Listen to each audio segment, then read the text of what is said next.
नमस्ते प्रणाम, मैं किशोर लाल यादव और मैं हूँ आकांक्षा पुरी। हमारा बहुत प्यारा सा सॉन्ग आ रहा है बोका म्यूजिक से, जिस सॉन्ग का नाम है लटक जीवा।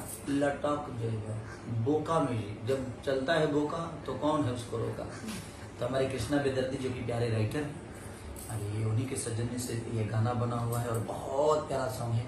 आप लोगों को 2008 और 2009 की याद आएगी इस गाने में। और आकांक्षा जी ने हमारी भोजपुरी के ना होके भी इन्होंने इतना प्यारा और इतने सहमत से काम किया है और इतनी ऊर्जा से काम किया है कि बहुत कम ऐसे एक्टर मिलते हैं जो कि अपने काम को एंजॉय करते हैं। और आकांक्षा जी ने पूरे उस गाने को एंजॉय किया है। तो उस गाने से जितने भी जुड़े हुए हैं हमारे लोग हैं, राइटर हों, हमारे म्यूजिक डायरेक्टर से लेकर हमारे को एक्टर से लेकर हमारे क्रू मेंबर तक, कैमरामैन से लेकर डायरेक्टर से लेकर उनके साथ रहने वाले हमारे मेकअप दादा से लेकर स्पॉट बॉय तक, सबने बहुत मेहनत किया है।